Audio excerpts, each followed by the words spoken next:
ஒரு படப்பிடிப்பையே நிறுத்தக்கூடிய அதிகாரம் அங்கு இருக்கிறது. இந்த 25 எவ்வளவு பிரச்சனை இருந்தாலும் நாங்கள் ரிலீஸ் பண்ணுவோம் என்று தம்பி ஸ்ரீதர் அவர்களும் தயாரிப்பாளர்கள் ஒத்துழைத்தோடு இன்னைக்கு பேசுகிறாங்கல்ல, அந்த திரையரங்கு கொண்டு வரத்துக்கு எவ்வளவு வேதனை இருக்குது தெரியுமா? பாதுகாப்போடு வழி நடத்துவதற்கு ஒரு தலைவன் இல்லாதனால் இங்கே தொழில் ரீதியாக ஒவ்வொரு தயாரிப்பாளர்களும் பாதிப்படைந்து கொண்டிருக்கிறோம்.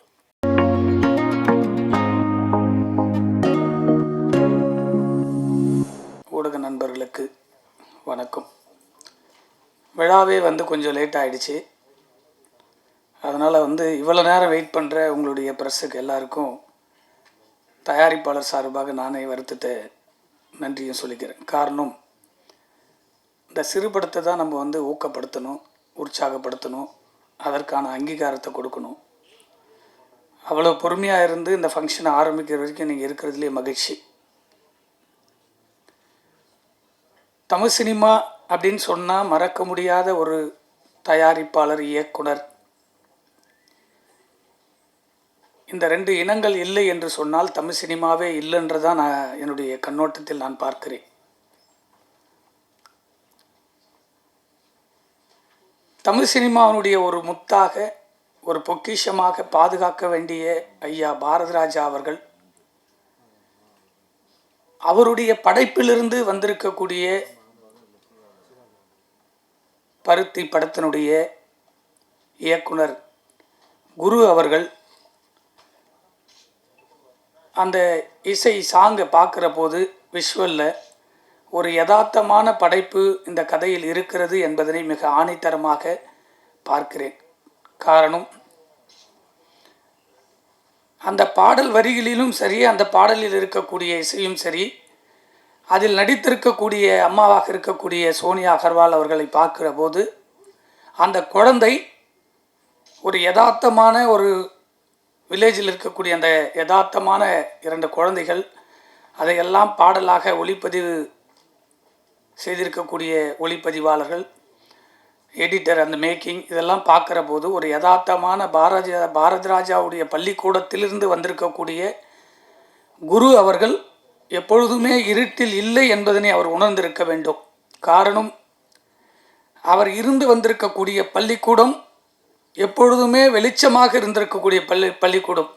ஒரு உதவியாளனாக இருக்கும்போதே வெளிச்சத்தில் இருந்த நீங்கள் இப்பொழுது இயக்குநராக அவதாரம் எடுத்த பிறகு நீங்கள் இனிமேல் பெரிய வெற்றி இலக்கு இல்லை என்று சொன்னாலும் எப்பொழுதுமே நீங்கள் வெளிச்சத்தில் தான் இந்த சினிமா எப்பொழுதும் உங்களுடைய பயணத்தில் இருக்கும். காரணம், உழைப்பை யாராலும் தடுக்க முடியாது.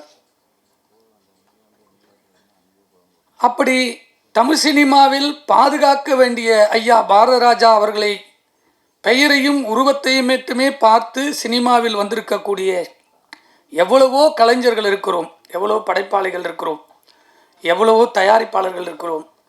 இங்கே இருக்கிற எவ்வளவோ பேர் அவர் இப்பொழுது சினிமாவில் கொஞ்சம் கொஞ்சமாக அவர்கள் அமைதி காத்திருக்கிறதை பார்க்கிற போது, அப்படிப்பட்ட ஒரு இயக்குனரெல்லாம் இல்லாத வெற்றிடமாக இந்த தமிழ் சினிமா இருக்கிறது. அதை நிறைவு பெறக்கூடிய ஒரு சில இயக்குனர்கள் தான் வந்து கொண்டிருக்கிறார்கள். அப்பொழுதெல்லாம் படம் எடுத்த தயாரிப்பாளர்கள் கதையை மட்டும் படம் எடுத்தார்கள், கதையை மட்டும் நம்பி படம் எடுக்க வந்தார்கள். அதுதான் தமிழ் சினிமாவை பாதுகாப்பாக வைத்துக் கொண்டிருந்தது. இங்கே அமர்ந்து கொண்டிருக்கக்கூடிய ஒட்டுமொத்த இந்த மேடையில் இருக்கக்கூடிய அத்தனை கலைஞர்களுக்கும் இந்த படத்தை ஒரு பொக்கிஷமாக எடுத்து எடுத்து எடுத்து 25 ஆண்டுகளில் தன்னுடைய அனுபவத்தையும் தன்னுடைய தேடல்களையும் முதலீடாக போட்டு போட்டு இயக்குனர் குரு அவர்கள் இந்த படத்தை எடுத்து இங்கு கொண்டு வந்து நிறுத்துவதற்கு எவ்வளவு போராட்டத்துக்கு மத்தியில் அவருக்கு தினம் தினம் தண்ணீரை கொடுத்து கொடுத்து இந்த மேடையில் வந்து அமர்ந்திருக்கிறார் என்று சொன்னால் அதற்கு தயாரிப்பாளர் அவரை தான் நாம் வாழ்த்த வேண்டும். இப்படி ஒவ்வொரு தயாரிப்பாளர்களும் இணைந்து படத்திற்கு உதவியாக இருந்திருக்கக்கூடிய, அக்காவாக பதிவு செய்திருக்கக்கூடிய அம்மா அவர்களுக்கும் நான் வாழ்த்து சொல்ல கடமைப்பட்டிருக்கிறேன். காரணம், இந்த சினிமா 1,00,000 தொழிலாளர்கள் வாழ்ந்து கொண்டிருக்கிறார்கள் என்று சொன்னால் எங்கோ ஒரு மூலையில் இருக்கக்கூடிய என்னுடைய தயாரிப்பாளர் இனம் வந்து இங்கே படம் எடுக்கவில்லை என்று சொன்னால் தமிழ் சினிமா அழிந்துவிடும். இவர்களுடைய முகத்தை கூட தெரியாமல் லட்சக்கணக்கான தயாரிப்பாளர்கள் வந்து வந்து பாதியிலேயே 90 விழுக்காடு விட்டு போன தயாரிப்பாளர்கள் யாருக்குமே தெரியாது. 10 விழுக்காடு தயாரிப்பாளர்கள் தான் இந்த மீண்டும் படம் எடுக்க வேண்டும் என்கின்ற ஆவலில், உற்சாகத்தில், ஜெயிச்சு விடுவோம் என்ற நம்பிக்கையில் இந்த தமிழ் சினிமா இயங்கிக் கொண்டிருக்கிறது. அந்த தமிழ் சினிமாவுக்கு பாதுகாப்பாக இருப்பது எது என்று சொன்னால் ஒரு சங்கம். அது எந்த சங்கமாக இருந்தாலும் சரி. இன்னைக்கு தமிழ் சினிமாவில் ஒரு பாதுகாப்பான ஒரு சங்கமாக தொடர்ந்து பயணித்து கொண்டிருக்கிறது என்று சொன்னால் அது இயக்குனர் சங்கம்தான். ஏன் இதை சொல்ல வேண்டும் என்று நினைக்கிறேன் என்று கேட்டார், 12 ஆண்டுகள் அந்த சங்கத்தில் நான் பதவியில் இருந்திருக்கிறேன். அந்த 12 ஆண்டுகளும் அந்த ரூமில் நடக்கக்கூடிய ஒவ்வொரு மீட்டிங்களும் அந்த சங்கத்தை வலுப்பெறுப்பதும் அந்த உறுப்பினரை பாதுகாப்பதும் மட்டும்தான் நோக்கமாக இருக்கும். எவ்வளவு கருத்துக்கள் இருந்தாலும், எவ்வளவு ஃபைட் வந்தாலும் அந்த ரூமிலே மறந்துவிட்டு நாங்கள் அண்ணனாக தம்பியாக ஒன்று சேருவோம். ஆனால் இதையெல்லாம் வழிநடத்தக்கூடிய ஒரு தயாரிப்பாளர் இனம் என்பது, எனக்கு ரஞ்சித் என்ற டைரக்டர், மாரி செல்வார் என்ற டைரக்டர், வெற்றிடமாக இருந்த தமிழ் சினிமாவில் ஒரு பெரிய இயக்குனர்கள் அங்கீகாரம் வந்திருக்கிறது என்று சொன்னால், தயாரிப்பாளர்கள் இனம் இல்லை என்று சொன்னால் இவர்களுக்கும் இடமில்லை. என்னை உருவாக்கியது ஒரு தயாரிப்பாளர். நான் தயாரிப்பாளராக இல்லாமல் ஒரு இயக்குனராக மட்டும் இருந்திருந்தால் பெரிய இயக்குனர். 3 ஆண்டுகளில் என்னுடைய தடம் தயாரிப்பாளராக மாறுகிற போது அப்போதான் உணர்ந்தேன், தயாரிப்பாளர் இனம் இல்லை என்று சொன்னால் தமிழ் சினிமா இல்லை என்று. 2 விஷயத்தை ஆணித்தரமாக இயக்குனர் சங்கத்தை சொன்னேன். இன்னொன்று பெப்சி. கட்டுக்கோப்பாக இருக்கக்கூடிய பெப்சி தொழிலாளர்களை பாதுகாப்பதற்கு ஒரு படப்பிடிப்பையே நிறுத்தக்கூடிய அதிகாரம் அங்கு இருக்கிறது. படத்தை எடுக்கக்கூடிய தயாரிப்பாளர்களுக்கு இல்லை என்பது தொடர்ந்து வேதனையாக இருக்கிறது. ஒரு நிமிஷம்.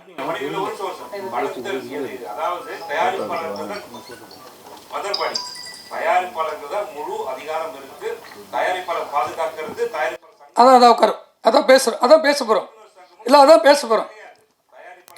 அப்போ அதான் உட்கார் ராஜா, சொல்றேன். தயாரிப்பாளர்கள் இனம் பாதுகாப்பதற்கு காரணம், இதை உணரக்கூடிய தலைமை பொறுப்பில் இருக்கக்கூடிய பொறுப்பாளர்கள் ஒரு தயாரிப்பாளர்களை பாதுகாக்க வேண்டும். காரணம், தயாரிப்பாளர் சங்கத்தில் தமிழ் சினிமாவை வழிநடத்தக்கூடிய தாய் சங்கம் என்று எங்களுடைய குரூப்பில் கத்திக் கொண்டிருக்கிறோம். இன்னொரு சங்கம், நடப்பு சங்கம் ஒன்று உருவாகிவிட்டது.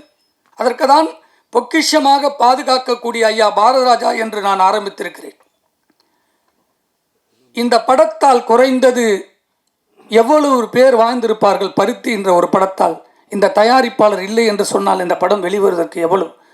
ஒரு இயக்குனர் இங்கே உருவாகி 25 ஆண்டுகள் அவருடைய கனவுகளை இங்கே வந்து நிற்கிறார் என்று சொன்னால் அந்த இயக்குனருடைய போராட்டம் எவ்வளவு இருந்திருக்கும் என்பதை உணர வேண்டும். இதை பாதுகாத்து வழிநடத்தக்கூடிய ஒரு தலைமை பொறுப்பு என்பது தயாரிப்பாளர் சங்கம் என்பது மிக முக்கியமான பொறுப்பு. ராஜா சொல்லுவதைப் போல தயாரிப்பாளர்கள் முக்கியமானவர்கள். நாம் தயாரிப்பாளர் சங்கத்தில் இருக்கிறோம். நான் செயற்குழு உறுப்பினராக இருக்கிறேன். என்னை நம்பி நிறைய ஓட்டு போட்டு தேர்ந்தெடுத்து வைத்த என்னுடைய தயாரிப்பாளர்களுக்கு நான் பாதுகாப்பாக இருக்க வேண்டும். அதற்காக தான் என்னை தேர்ந்தெடுத்திருக்கிறார்கள். அந்த பாதுகாப்பு சரிவர செய்யவில்லை என்று சொன்னால் அந்த பதவி எனக்கு தேவையில்லை. இந்த தயாரிப்பாளர் சிறுபட தயாரிப்பாளர் இப்பொழுது வெறும் 1500 உறுப்பினர்களுக்கு கொண்ட நிரந்தர உறுப்பினர் கொண்ட தமிழ் சினிமாவை வழிநடத்தக்கூடிய எந்த சங்கமாக இருந்தாலும் வழிநடத்தக்கூடிய பொறுப்பு, அது திரையரங்காக இருந்தாலும், விநியோகஸ்தர்களாக இருந்தாலும், இயக்குநர்களாக இருந்தாலும், பெப்சியாக இருந்தாலும், எந்த சங்கமாக இருந்தாலும் அதை வழிநடத்தக்கூடிய பொறுப்பு தயாரிப்பாளர்களுக்கு உண்டு என்பதனை இங்கு உணர்கிற நிலைமை சரியாக இல்லை என்பதுதான் இங்கே. இந்த ஸ்டேஜில் இந்த இயக்குனரையும் இந்த தயாரிப்பாளரையும் புதுதாக வந்து படம் எடுத்துக்கூடிய தயாரிப்பாளருக்கு அரணாக இருக்க வேண்டியது இந்த சங்கங்கள். அது நடப்பு சங்கமாக இருக்கட்டும், தயாரிப்பாளர் சங்கமாக இருக்கட்டும். சிறு படத்தை ஒதுக்கிவிட்டு தமிழ் சினிமா வாழ முடியாது. 10 விழுக்காடு கூட இல்லை பெரிய தயாரிப்பாளர்கள். அது மட்டுமே சினிமா கிடையாது. 90 விழுக்காடு இல்லை என்று சொன்னால் திரையரங்கு இல்லை. நம்ம யாருமே வாழ முடியாது.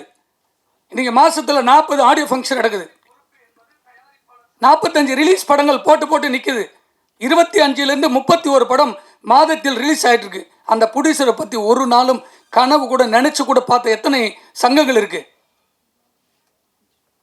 இதுக்கு யார் பாதுகாப்பு கொடுப்பாங்க? 3 வருஷத்துக்கு ஒரு டைம் எலெக்ஷன், 2 வருஷத்துக்கு ஒரு எலெக்ஷன். அந்த எலெக்ஷன் நின்று பதவியில் வந்து உட்காரத்துக்கு இந்த பொறுப்பு கிடையாது. ஒரு நாள் தயாரிப்பாளர்களுக்கு மாற்றத்தை உருவாக்க வேண்டும் என்றால் பாதுகாப்பு அரண் உள்ள ஒரு பொறுப்பில் உள்ளவர்கள் அமர வேண்டும்.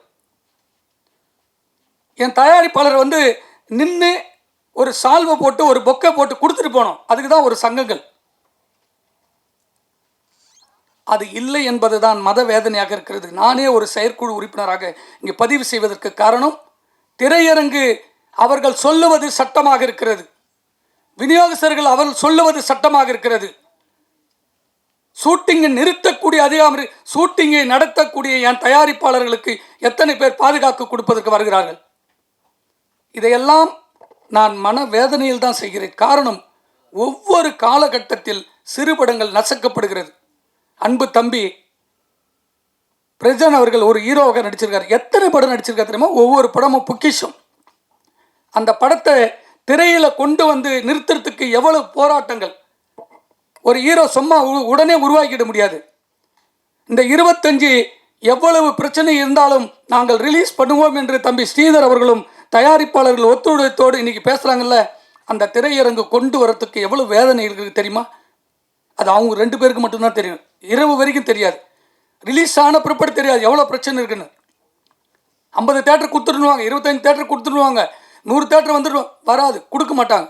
நம்மளே 10 படம் 20 படம் போட்டு போட்டு போட்டு ஃப்ரீயாக ஒரு கண்டென்ட் கொடுத்து எந்த ரைட்ஸுமே விற்காத அளவுக்கு இங்கே நிற்குதுன்னா சினிமா தயாரிப்பாளர்களுக்குள்ள ஒரு கட்டுக்கோப்பு இல்லை என்பது தான் இங்கே காமிக்குது.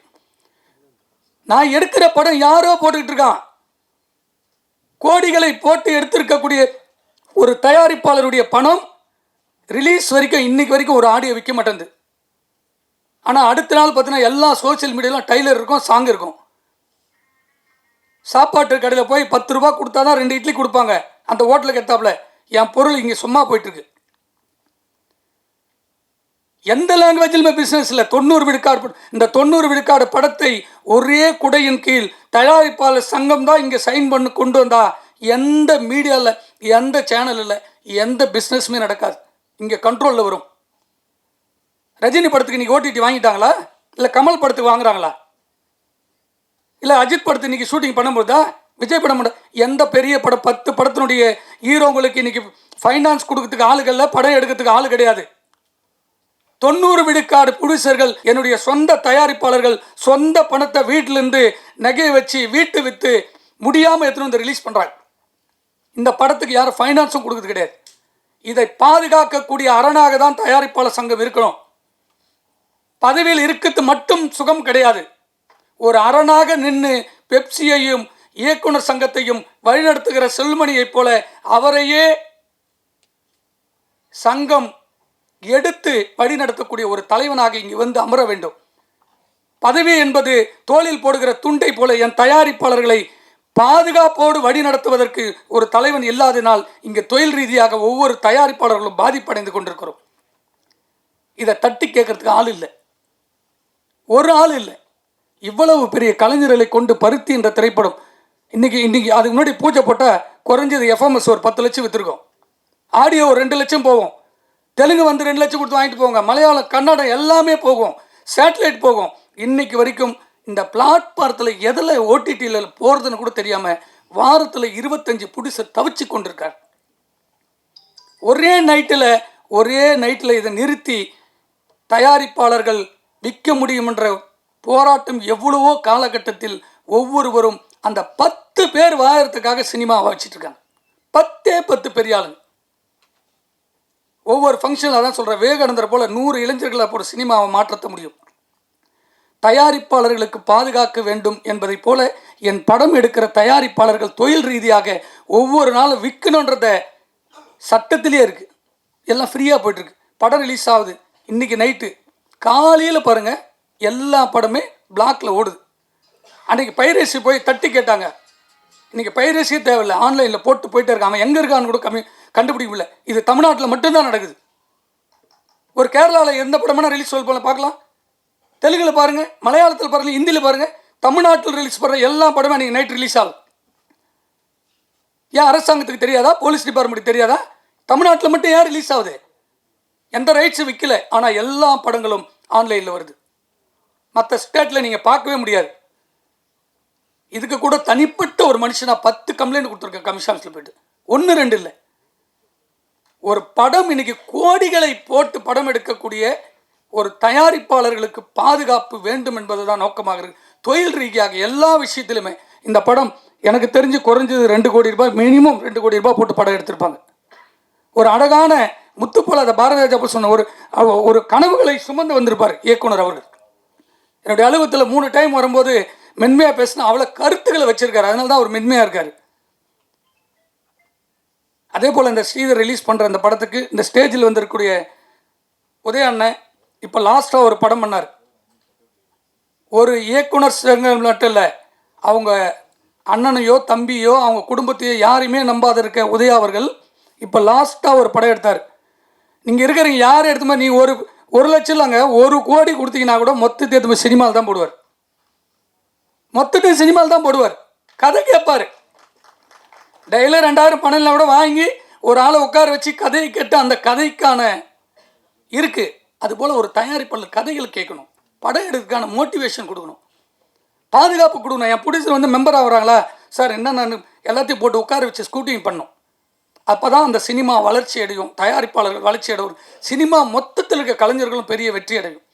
ஏன் உதயாவை சொல்கிறேன்னா, ஒரு படம் எடுத்துகிட்டு அவர் ரிலீஸ் பண்ணுறதுக்கு பட்ட இன்னைக்கு வரைக்கும் ஓடிடியில் போகிறது.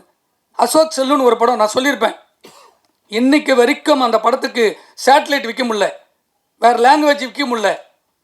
இங்கே ஒரு சக்தி மொத்த தயாரிப்பாளர்களும் அடிக்குது, ஒரு சின்ன சக்தி மட்டும் அதை ஆட்டி படைக்குது. எவ்வளோ பெரிய படம், எவ்வளோ பெரிய ஆர்டிஸ்ட் அவருடைய படத்தில். தமிழ்நாட்டில் தான் எல்லா சேனல் நடக்குது, மொத்த சேனல் தமிழ்நாடு தான் நடக்குது, மொத்த படத்தினுடைய ஆடியோ ஃபங்க்ஷனும் எல்லா சேனலில் போடுறாங்க, எதுவுமே எந்த கண்டென்ட்டை வாங்கதில்லை.